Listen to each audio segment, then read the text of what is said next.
오늘 하나님 말씀은 베드로전서 1장 3절에서 4절입니다.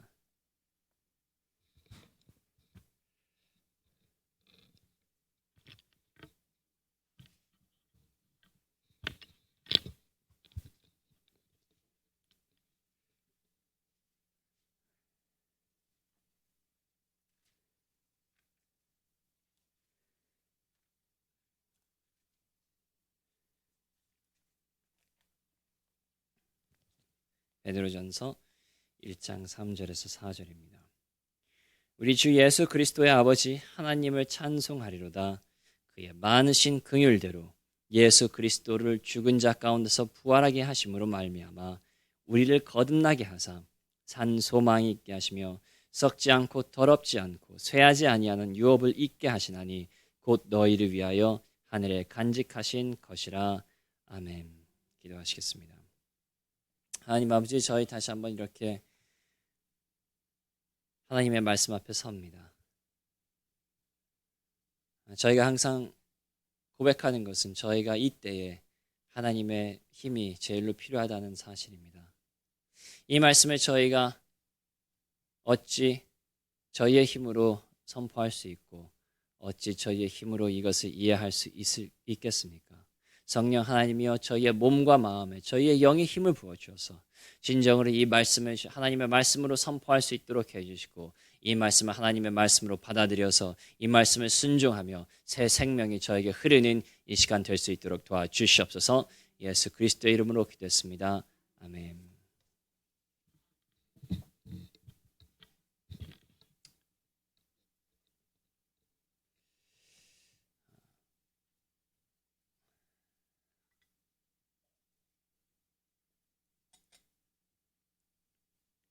저희는 지난주에 하나님께서 저에게 주신 큰 선물들에 대하여 배웠습니다. 하나님께서 사망의 권세 아래 있던 저희에게 거듭남의 새 생명을, 세상의 죽은 소망 가운데 살던 저희에게 산 소망을, 그리고 없어질 이 세상의 것들 대신 썩지 않고 더럽지 않고 쇠하지 아니하는 영원한 유업을 저에게 주셨습니다. 세상의 것들과 비교할 수 없는 이런 놀라운 선물들을 저희가 받았기 때문에 저희는 하나님 아버지께 찬송 드리는 것이 마땅하다고 하였습니다. 그런데 지난주 설교를 듣고 나서 아마 많은 분들이 이런 질문을 하셨을 것 같습니다. 하나님께서 이런 선물들을 나에게 주셨다는데 왜 나는 이런 것들을 느끼지 못할까? 왜 내 안에는 새 생명이 넘치지 않을까? 왜 산소망 가운데 나는 살지 못하고 내가 얻을 영원한 유업에 대하여 기쁨이 생기지 않을까? 왜 이런 것들을 묵상하고 생각해도 마음이 미지근하며 감사와 평강이 없을까 등의 질문들을 물으셨을 수 있습니다. 그리고 이 질문들을 묻는 것이 당연하고 좋습니다. 하나님께서 주신 선물들에 대한 올바른 감격과 감사가 없을 때에 왜 이렇게 되었는지 물어야 저희는 해답을 찾을 수 있기 때문입니다. 자, 그렇다면 왜 하늘의 선물들을 저희는 누리지 못합니까? 왜 생명과 소망이 넘치지 않고 하늘의 유업에 대한 감동이 없습니까? 왜 바울과 실라가 가졌던 감격, 감옥 안에서도 찬송을 드리는 그런 감격이 저희에게는 없습니까? 그 이유는 바로 이 선물을 받고 그리고 이 선물이 저희 안에 살아서 역사하는 특정한 통로가 있는데 그 통로에서 저희가 벗어났기 때문입니다. 성경은 모든 사람들이 이 선물을 받는다고 하지 않습니다. 그리고 구원받은 자들도 모두 다 이런 선물들을 누린다고 하지 않습니다. 이 선물들을 받는 특정한 통로가 있는데 그 통로 가운데 거하면 저희는 이 선물을 누리고 그 통로를 벗어나면 아무리 저희가 구원받았어도 아무리 어제 엄청난 감동 가운데 살았어도 오늘 그 감격을 잊어버리게 되는 것입니다.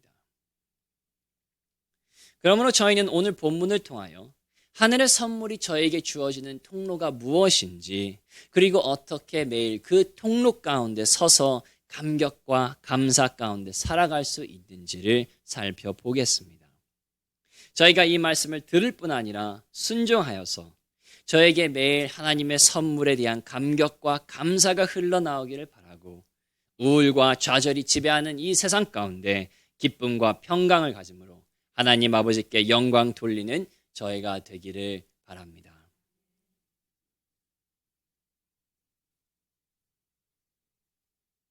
하나님의 선물이 저희에게 흘러오는 첫 번째 통로는 무엇입니까?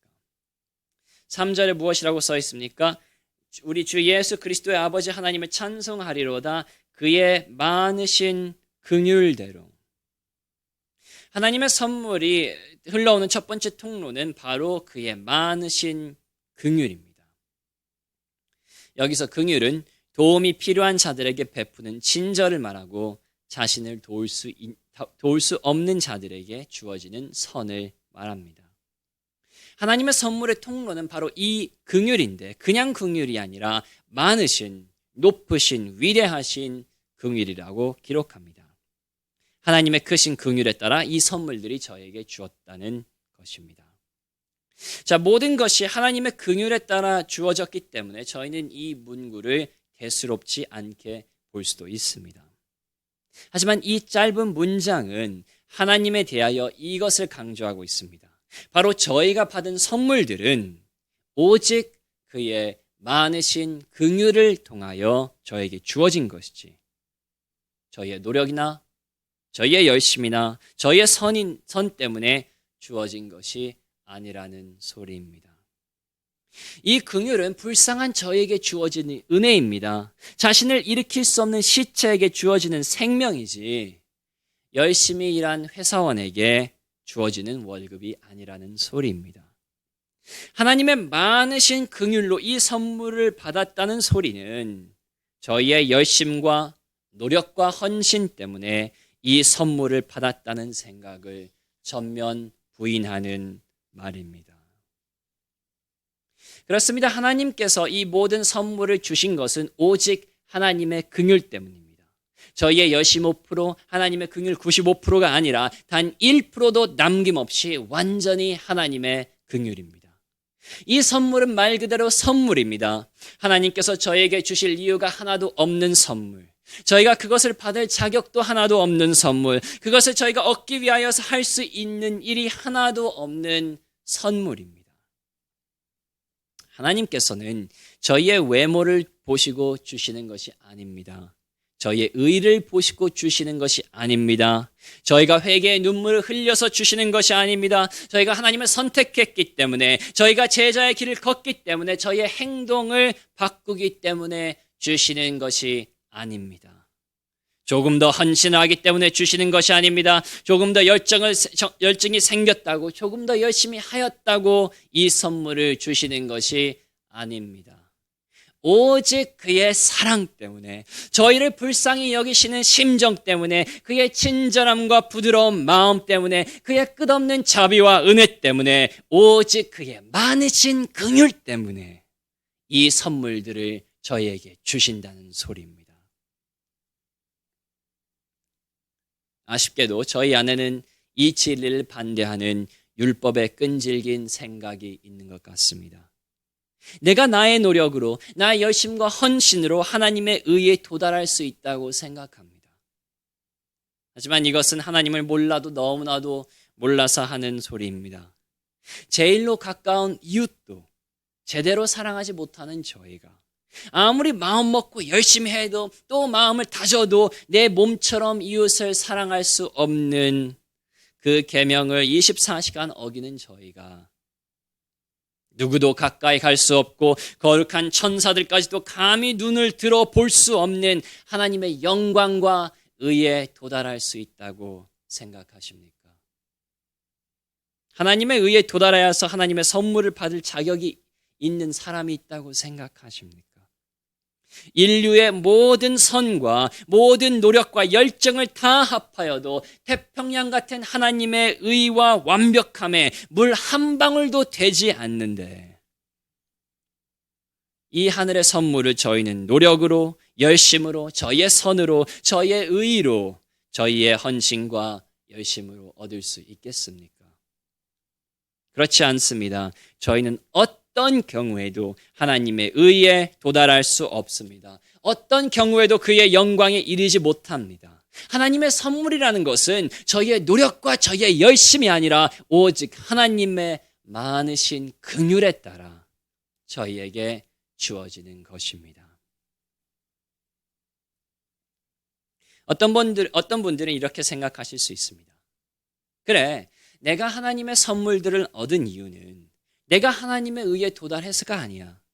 구원받은 것은 내가 하나님의 의에 도달한 것이 아니라 오직 하나님의 은혜로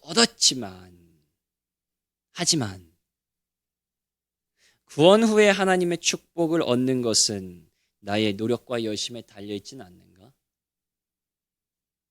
라고 생각할 수 있습니다.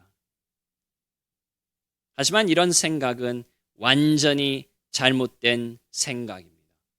모든 선은 그것이 구원 전에 왔던 구원 후에 왔던 다 하늘에서 내려오는 것이고 다 하나님의 많으신 긍휼 가운데 주어지는 것이지 저희가 이루는 것은 하나도 없습니다.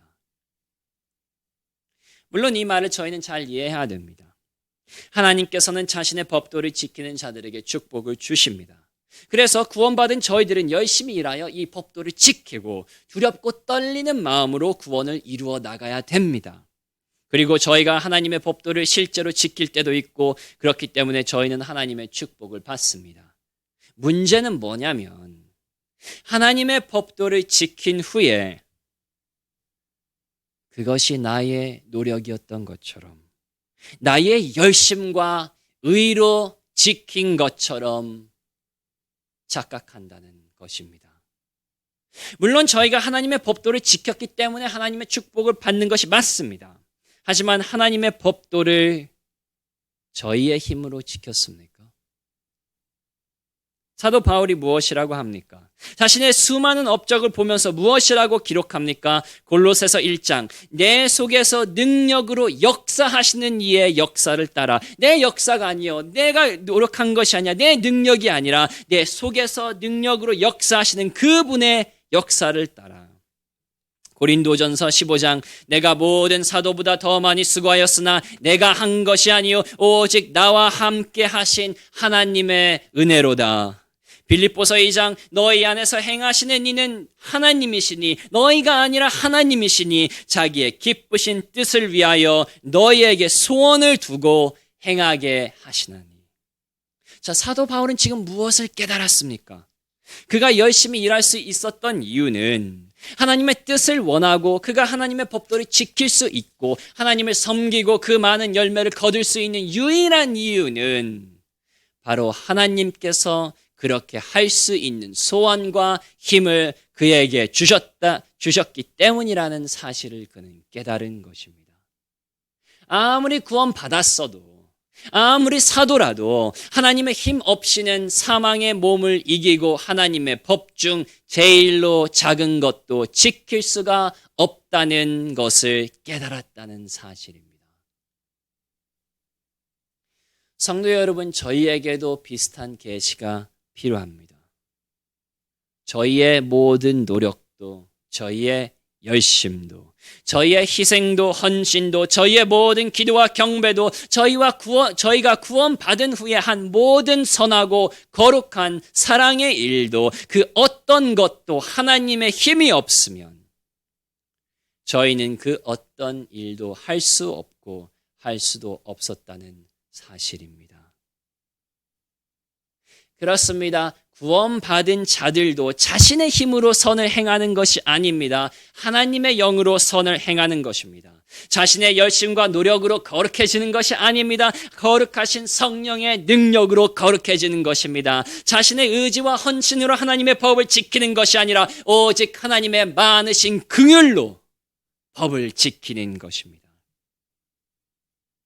그러므로 저희가 구원받은 것도, 구원받고 나서 하나님의 법을 지키는 것도, 하나님과 이웃을 사랑하는 것도, 하나님께 나아가고 열심과 열정을 가지고 하나님께 헌신하는 것도 어느 경우에도 저희의 공로가 될 수가 없습니다.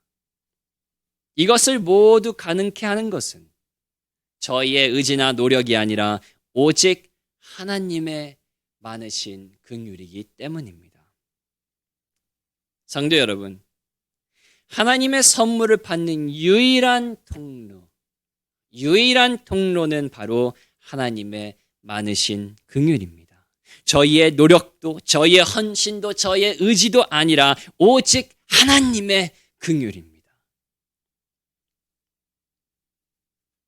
이것을 마음으로 받아들이게 되면 왜 하나님의 선물들이 저희 안에서 역사하지 않는지, 왜 저희 안에서 살아서 움직이는지 못하는지, 왜 이 생명과 소원이 넘치지 않는지를 쉽게 이해할 수 있습니다.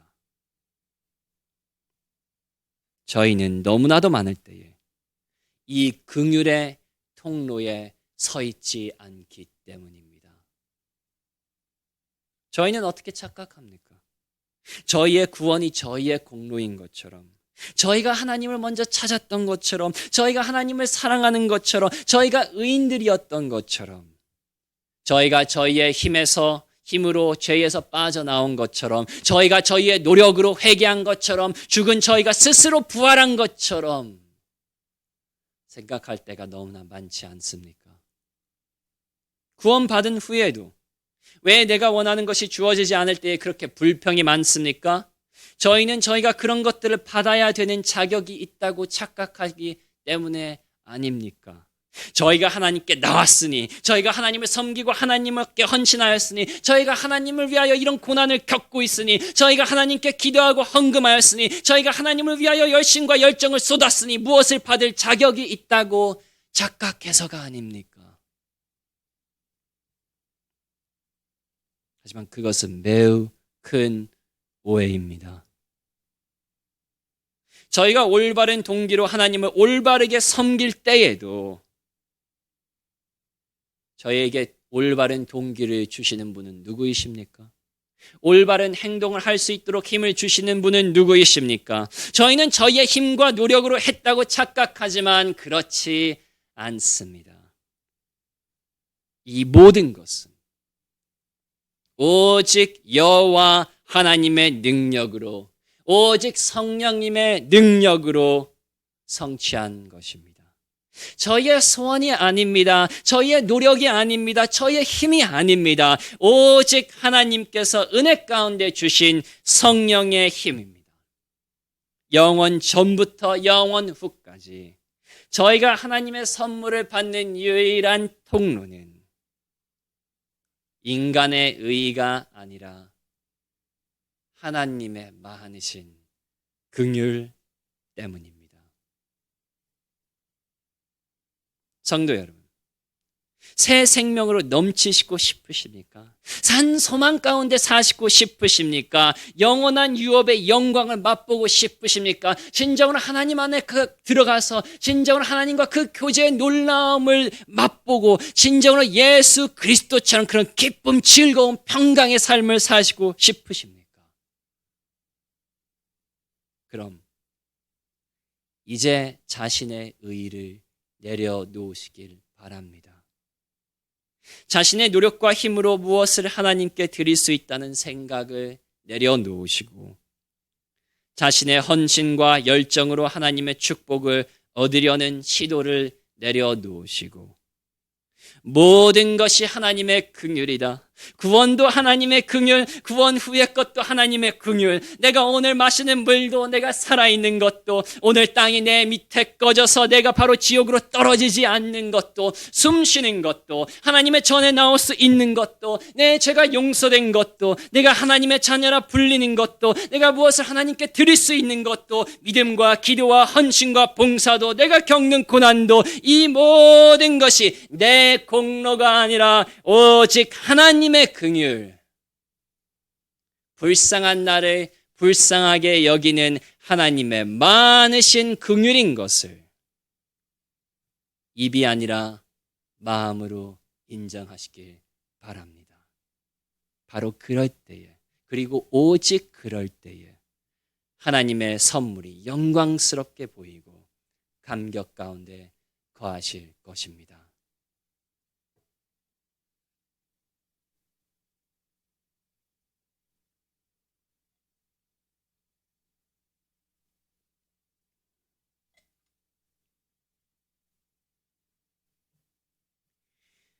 하나님의 선물이 오는 두 번째 통로는 바로 그리스도의 부활입니다. 3절에 이렇게 써 있습니다. 그의 많으신 긍휼대로 예수 그리스도를 죽은 자 가운데서 부활하게 하심으로 말미암아. 하나님께서는 그리스도의 부활을 통하여 저희에게 이 선물들을 주신다는 말입니다. 자, 그렇다면 왜 그리스도의 부활이 이 선물들을 받는 통로입니까? 먼저 저희는 그리스도께서 하늘의 영광을 받으신 것은 바로 그의 부활을 통해서라는 사실을 기억해야 됩니다. 그리스도께서는 다를 때 아니라 부활 때 영원한 몸을 입으셨습니다. 그때 모든 이름보다 높으신 이름을 받으셨습니다. 그때 죽으셨던 그가 누구도 빼앗을 수 없는 새 생명을 받으시고 그때 아버지의 오른편으로 올리셔서 그의 모든 적들이 자신의 발등상이 되는 산 소망을 받으시고 그때 하늘에 썩지 않고 더럽지 않고 쇠하지 아니하는 유업을 받으셨습니다. 그리스도의 부활 때 자신이 태초 전부터 가지셨던 모든 영광을 다시 받으셨고 그의 부활을 통하여 그는 이제 요셉과 마리아의 아들 나사렛 목수 예수가 아니라 만왕의 왕 만주의 주가 되신 예수 그리스도가 언제 되었냐? 바로 그 부활 때 되었습니다. 자, 그렇다면 저희는 어떻게 그리스도께서 부활하실 때에 받으신 이 놀라운 선물들에 동참합니까? 바로 믿음으로 예수 그리스도와 연합하는 것입니다. 저희는 믿음으로 그리스도가 하나가 되고 그리스도의 모든 영광과 존귀는 이 연합을 통하여서 저희의 것이 된다는 사실입니다. 그래서 저희가 그리스도 안에 있는 새 생명을 얻는 것입니다. 그래서 그리스도께서 가지신 산 소망과 영원한 유업을 받는 것입니다. 그래서 저희가 하나님 우편에 앉고 천사들까지 통치하는 것입니다. 바로 저희가 그리스도와 연합하였기 때문입니다. 저희가 그리스도하고 연합할 때 이런 축복을 누리지만 연합하지 않았을 때는 누리지 못합니다. 그래서 저희가 이 선물들을 받고 이 감격 가운데 살기 위해서는 무엇을 해야 되냐? 그리스도의 부활에 연합해야 됩니다. 어떤 분들은 이렇게 말씀하실 수 있습니다. 목사님, 저는 그리스도의 부활에 연합하였습니다.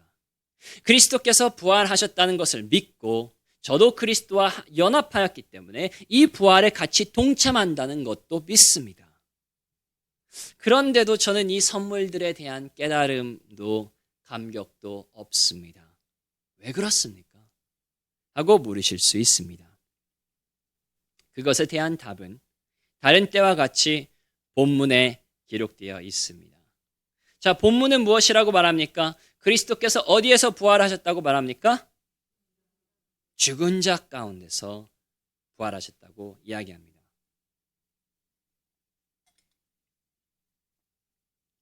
무슨 소리입니까? 자, 바로 저희가 그리스도와 연합하는 것은 그리스도의 부활뿐 아니라 그리스도의 죽음 또한 같이 연합한다는 소리입니다. 그리스도의 죽음에 동참한 사람만 그리스도의 부활에 동참하고, 그리고 그리스도의 죽음에 동참하지 않은 사람은 그의 부활에도 동참하지 못한다는 소리입니다. 다시 말하면 저희가 그리스도의 부활에 동참하여서 그의 놀라운 선물을 누리고 감격과 감사와 찬양 가운데 거하는 유일한 통로는 다른 것이 아니라 바로 그리스도의 죽음에 동참한다는 소리입니다. 자, 이 사실을 더욱 깨닫기 위하여 구원에 대하여 한번 다시 생각해 보길 바랍니다. 자, 구원을 받지 못한 사람은 왜 구원받지 못합니까? 여기 안에 있던 저기 세상에 있던 구원을 받지 못한 사람은 왜 구원을 받지 못합니까? 아주 간단합니다. 그는 그리스도와 함께 죽지 않기 때문입니다. 자신에게 죽지 않고 세상에 대하여 죽지 않고 죄에 대하여 죽지 않았기 때문입니다. 언제 그가 비로소 구원을 받습니까? 다시 말하면 언제 그는 새 생명을 얻고 새 피조물이 됩니까? 교회 나올 때가 아닙니다. 열심히 낼 때가 아닙니다. 기도할 때가 아닙니다. 그리스도의 죽음에 연합하여서 자신의 옛 자아가 죽을 때, 그때 비로소 거듭남의 역사가 일어나는 것입니다. 그래서 세례를 받을 때 저희 모두가 이런 고백을 하지 않습니까? 저희가 세례를 받을 때 물속에 들어갈 때에 그리스도께서 그 십자가에 죽으실 때 나도 나 자신에게, 세상에게, 죄에게 같이 죽었다라고 고백하면서 물속에 들어가는 것입니다. 죽는 것입니다. 그리고 그 죽음을 통과하고 나서야 물속에서 올라오면서 그리스도의 부활에 동참하는 새 생명을 그때 비로소 얻는 것입니다. 이 세례는 무엇을 보여줍니까? 바로 죽지 않고는 살 수가 없습니다. 그리스도의 십자가에 못 박힘 없이는 부활이 없다는 사실입니다. 하지만 반대로 말하면 무엇을 말합니까? 저희가 그리스도와 함께 죽으면 그때 비로소 그리스도와 함께 부활하며 구원의 모든 선물을 누리게 됩니다. 구원받으신 모든 분들은 다 이 방식으로 구원을 받으셨습니다. 근데 이 원리는 구원받을 때만 적용되는 것이 아닙니다. 구원받은 후에도 똑같이 동일하게 적용됩니다. 하나님의 자녀들도 그리스도의 부활에 동참하려면 이 선물들을 누리고 감격과 생명 가운데 그 즐거움 가운데 살려면 그들에게 요구되는 것은 똑같습니다. 바로 그리스도의 죽음에 매일 동참하는 것입니다. 그래서 로마서 8장 13절이 구원받은 성도들에게 무엇이라고 말합니까? 구원받은 자들에게 이렇게 말합니다. 너희가 육신대로 살면 반드시 죽을 것이로되 영으로서 몸의 행실을 죽이면 살리니. 아무리 구원받은 자들도, 세례받은 자들도, 그리스도 앞에서 고백한 자들도, 아무리 구원받은 자들도 무엇을 해야 살 수 있습니까? 무엇을 해야 그리스도의 부활에 동참할 수 있습니까? 바로 성령의 힘으로 그리스도의 죽음에 동참해야 됩니다. 매일 몸의 행실을 죽여야 됩니다. 그리스도의 말씀대로 매일 자신을 부인하고 십자가를 지고 그리스도를 따라가야 됩니다. 다른 길은 없습니다. 왜 저희가 하나님의 넘치는 긍휼을 맛보지 못합니까? 왜 생명과 능력이 넘치지 않습니까? 왜 저희 안에 그리스도께서 부활의 역사를, 그 놀라운 부활의 역사를 일으키시지 못하고 그 새 생명과 산 소망을 주시지 못합니까? 바로 저희가 죽기를 거절하기 때문입니다. 그렇습니다. 의외로 이 문제의 답은 쉽습니다. 왜 저희가 하나님의 은혜를 체험하지 못합니까? 왜 생명이 저희 삶에 넘치지 않습니까? 왜 그리스도처럼 부활하지 못합니까?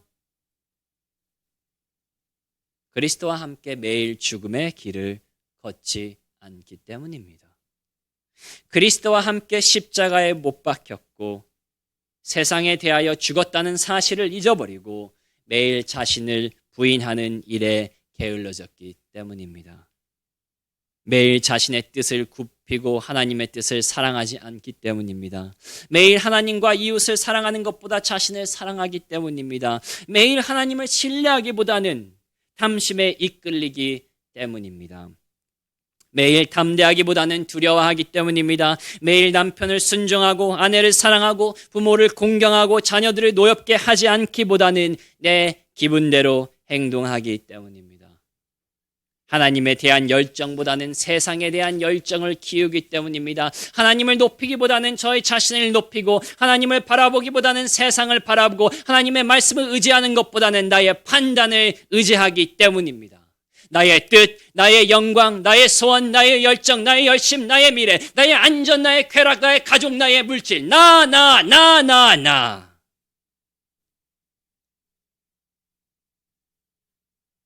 그리스도의 죽음에 참여하지 않고 내 자신을 부인하지 않기 때문에 그리스도의 부활의 영광을 저희는 매일 맛보지 못하는 것입니다.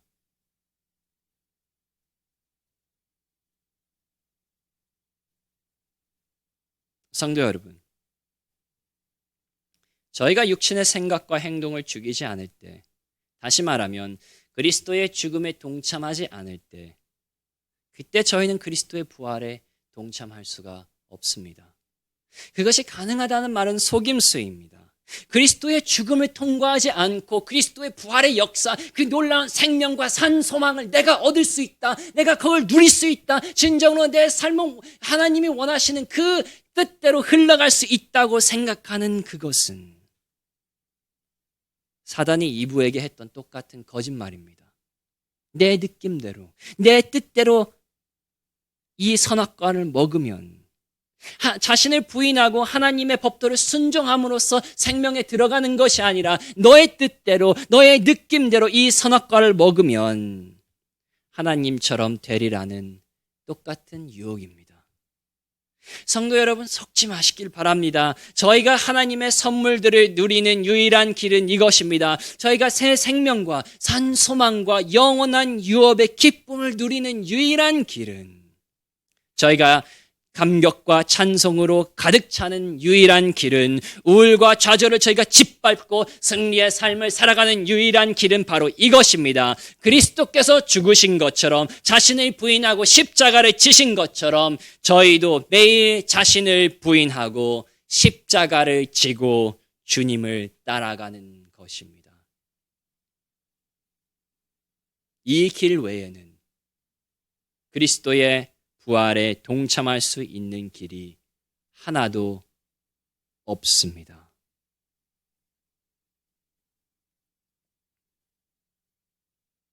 하지만 감사한 것은 바로 이 죽음에 동참하는 것이 저희에게도 가능하다는 것입니다. 자, 앞에서 제가 계속 무엇을 강조하였습니까? 바로 이 모든 것은 하나님의 많으신 긍휼로 이루어진다고 하지 않았습니까?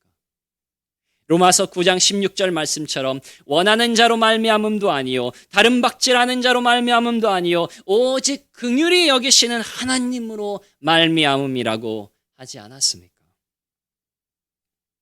만일 자신을 부인하는 일이 저희에게 달려있다면, 저희 십자가를 지는 일이 저희에게 달려있다면, 저희의 의지와 노력에 달려있다면 저희 중에 한 사람도 이 일을 할 수 없을 것입니다. 하지만 감사하게도 이 모든 것은 저희의 의지에 달려있지 않습니다. 저희의 배경에도, 저희의 과거에도, 저희의 노력에도 달려있지 않고 오직 많으신 하나님의 긍휼, 그 하늘 같은 사랑과 그의 놀라운 은혜에 달려있습니다.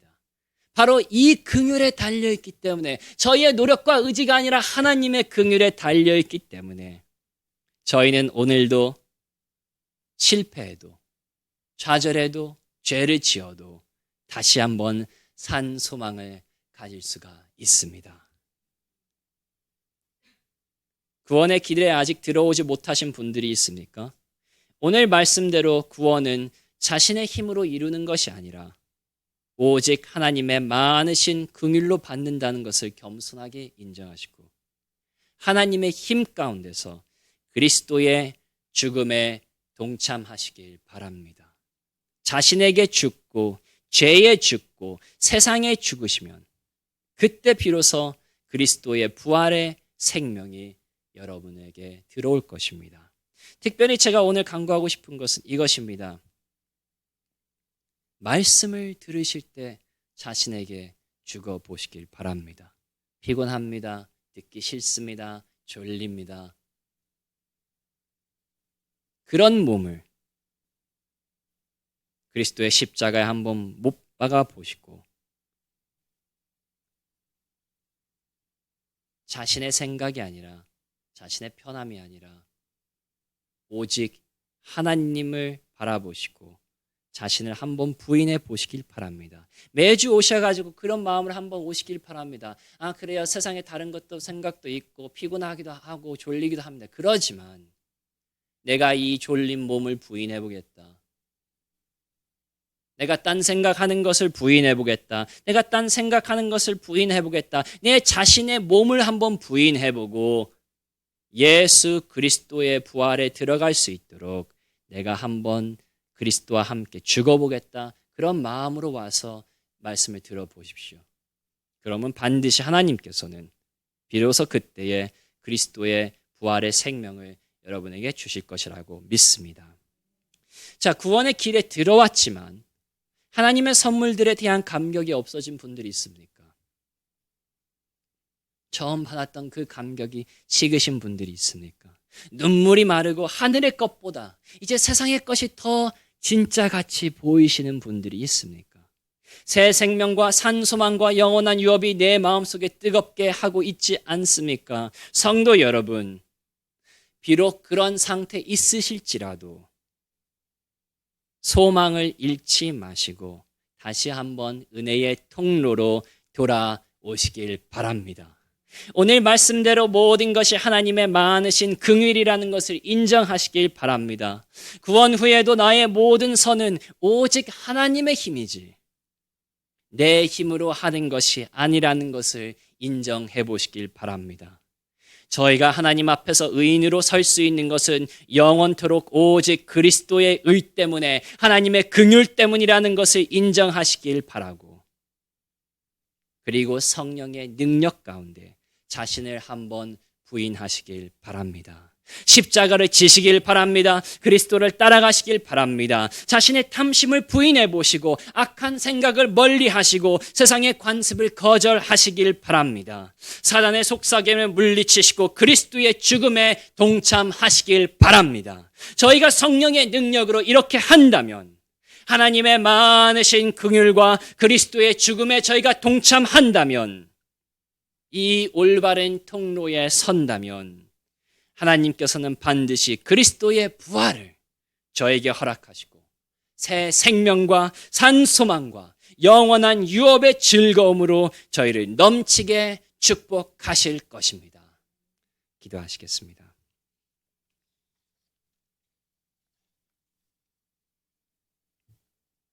하나님 아버지, 저희가 오늘 하나님의 축복 가운데 들어가는 그 새 생명 가운데 들어가는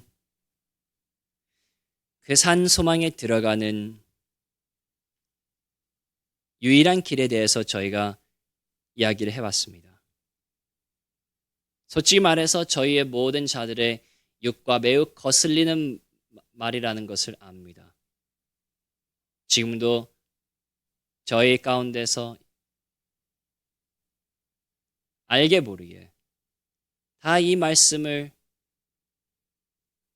씨름하고 있고, 그래도 하나님의 긍휼이 아니라 조금이라도 내 열심이지, 조금이라도 내 의지, 그렇다면 내가 수십 년 그렇게 열심히 했던 것이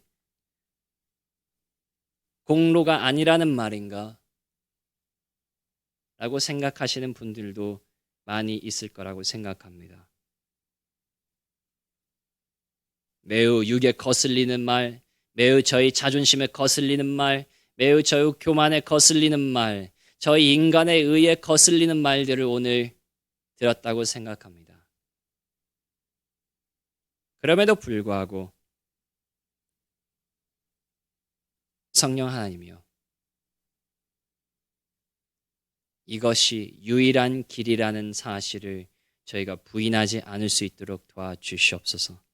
저희가 하나님의 축복 안에 들어갈 수 있는 유일한 길은 이것이 나의 공로가 아니라, 나의 힘으로 한 것이 아니라, 나의 소원으로 한 것이 아니라, 내 안에 있는 소원도 내 힘도 내 능력도 다 하나님께서 주시고 처음부터 끝까지 하나님의 긍휼이라는 사실을 인정하고, 나의 힘이 아니라 성령님의 힘으로 저희가 매일 자신을 부인하며 이 육을 부인하는 저희가 될 수 있도록 도와주시옵소서. 저희의 육은 강합니다. 그럼에도 불구하고 성령님의 힘이 더욱더 강한 것을 저희가 다시 한번 인정하고, 이 육을 저희의 성령의 힘으로 저희가 깨는,